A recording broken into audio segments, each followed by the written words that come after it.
Let's talk about specificity as a criterion that any undergraduate writer working on an essay about literature should keep in mind. This lecture is a somewhat extended version of what is already included in my one-page handout on specificity, which is also copied at my webpage on specificity, in which this video is embedded. Feel free to follow along with those texts as I talk to you. If you've received feedback from professors that say things like, mind the details, too general, obvious, too broad, too thematic, too general, or did I say that twice? or anything about working on close reading skills, this is a criterion that likely requires your special attention, though of course it is useful to anyone. Your job as a humanities scholar is to communicate convincingly, rigorously, and clearly some previously unseen depth, complexity, meaning, or beauty in a cultural artifact. But you can't write about the whole cultural artifact in one essay. It is certainly possible to do so with respect to a theme or generality in a given text, but in that case, you'd usually need to write an entire book, informed by years of experience with an examination of the subject, to do it in any substantial way. For an undergraduate paper to be substantial and truthful, its subject must be much smaller in scope. Essays under 12 pages simply do not have the room for something so large. An undergraduate writer simply does not have the time nor the experience. So, if you can imagine a professor writing a full monograph, a book-length study, or even a scholarly article about the same topic you've chosen as your essay subject, then you've chosen the wrong topic. You got to be more specific. If you think your paper prompt, as handed to you, requires a general thematic overview of something, you're very likely reading the prompt wrong, or you're not reading that prompt thoughtfully enough. Your primary subject, the thing you are primarily trying to analyze, understand, and form an argument about in an essay, must be one small thing. So you have to start your process by digging deep into a small, specific detail. A surefire way to see something in that text neither your classmates nor your professor might have seen before. What is that detail? What makes up that detail? In contrast to generalities, I like to think of ambiguities as the atomic particles of literature. Right? There are countless such atoms in a literary work, and it's your job to isolate, examine, and pull apart one atom, releasing massive energy. So your small detail is usually an ambiguity. As William Empson might put it, and this is quoting Empson, there are at least 7 types of ambiguity.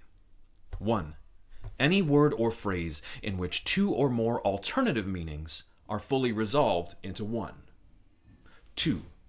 When apparently unconnected meanings are given simultaneously, as in puns or allegorical figures, etc. 3, 4, and 5. Any verbal construction in which you have alternative meanings combining to manifest a complicated state or a confusion or something contradictory. And that can happen intentionally or unintentionally, that kind of ambiguity. 6. A full contradiction that marks a division within underlying concepts. And 7, a single detail that is effective in several ways at once. That is, by comparisons with several points of likeness, by antitheses with several points of difference, etc., and extra meanings that might be suggested, say, by rhythm. These are types of ambiguity you might discover, and they are detailed in Empson's 7 Types of Ambiguity, which is a book he wrote quite a while ago. So, sorry about that. Get out of there. All right.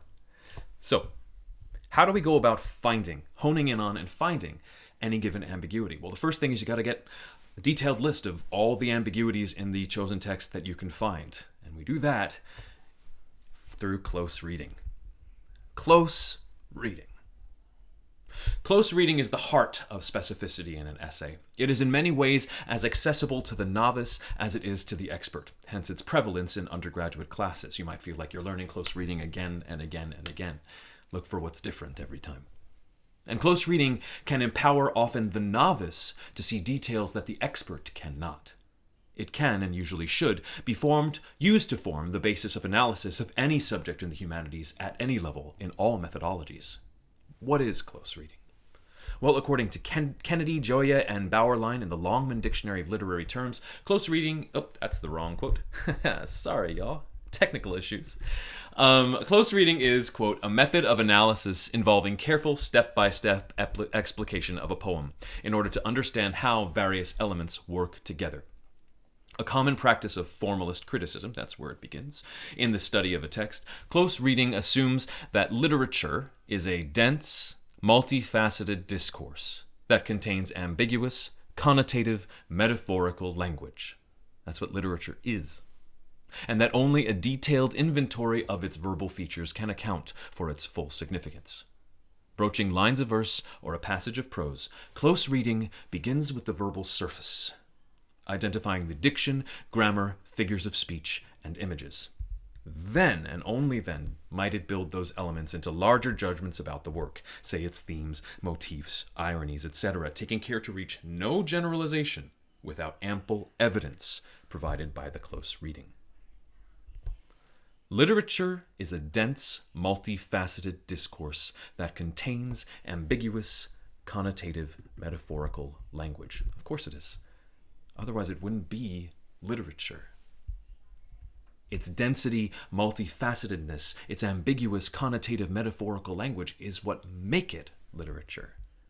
To support that point, I'll quote Cleanth Brooks here from his 1947 chapter on the heresy of paraphrase. This is quoting him.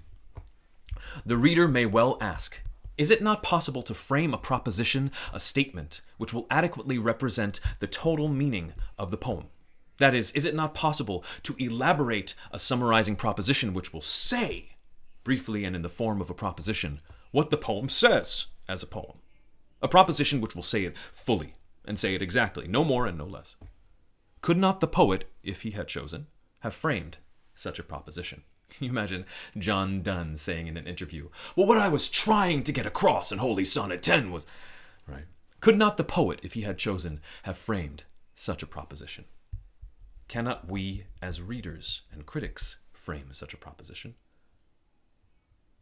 The answer must be, that the poem himself obviously did not, and could not, else he would not have had to write his poem.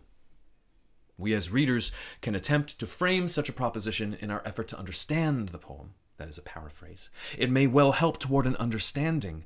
Certainly the efforts to arrive at such propositions, paraphrases, can do no harm if we do not mistake them for the inner core of the poem, if we do not mistake them for what the poem really says. If I may amusingly here paraphrase The Heresy of Paraphrase by Brooks, it is not a poem after all. The idea is that to paraphrase, at least to paraphrase carelessly, is a fatal misstep for the literary scholar, because you're confusing a literary work with the summary or outline or gist or basic point or main idea of that work, forgetting that the whole point of literature is to do something more, far more, than a paraphrase of its content could ever do. That's why for the undergraduate student of literature, things like spark notes are complete death. Right? If you're interested in reading the whole of Brooks's chapter, and I recommend you do, I provide a link in my website on Specificity. Right?